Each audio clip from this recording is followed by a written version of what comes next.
Spell your first and last name for me, and then just your title. Matt Dixon, M-A-T-T-D-I-X-O-N.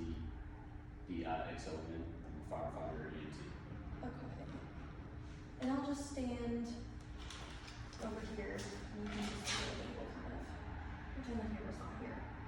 So now, correct me if I'm wrong, but you responded to the scene that night in 2021, or no? Yes, I was on engine with two other guys. Okay. We responded. We were the first to get there after Charlotte started CPR. So can you kind of tell the story of events from your point of view then? Well, we knew it was going to be a really heavily congested area with the parade going on. It was interesting trying to get there and get people out of the way. Then once we did finally make contact, there were Lex PD, there were a lot of people there that were helping to kind of secure the scene, and we just started moving forward. And we always hear that those first few minutes are really vital, right? And that's why having a bystander who knows CPR is so important, because y'all can't get there in a snap of a finger, you know, and especially in a situation like this where it is a very highly populated area, like you said. I mean, 10 minutes of CPR before you all were able to get there and, you know, start doing your thing. So talk about the role that played, you know. I imagine it made a very big difference that we had a bystander who knew CPR and was able to start it before you guys could get there. Yeah, there is no doubt that the bystander CPR had a direct positive impact on this scenario. It's why she's here today. And so I understand the fire department is partnering with the American Heart Association to help people in Lexington learn CPR so they can potentially help somebody be that bystander. Can you kind of speak to that initiative?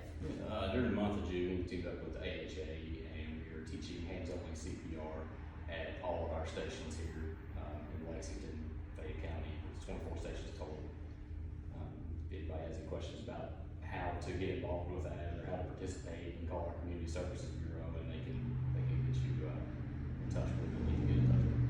And can people just show up, or do they need to call, like you said, and make some kind of appointment? How does that all An work? appointment will be best because of our ground volume, since we're out quite a bit. There's no guarantee we'll be there. Just stop by. If we are, ring the doorbell and we'll get you set up. And if not, you can just call Community Services, like I said, and we can set up an appointment. What has the response been like so far to this initiative? Because I know we're like halfway through June. I mean, are people taking advantage of it? Would we like to see more people? Yeah, of course we'd like to see more people. We'd like to see everybody have this training. But there have been a lot of people that have come through and gotten the training, and it's just going to benefit everybody. Yeah, and what is the response from those community members coming out to learn like? Because I imagine, you know, it's pretty convenient for them to be able to just come out on like a day in June. They don't have to wait and go to this like whole thing. Yeah, we try to make it as convenient as possible. That's what's going to get people in, you know. And people seem to enjoy it. They like what they could potentially do, what they could potentially help. And so I understand each of the stations now has a CPR mannequin as a part of this. Do we have that here? We get video of it?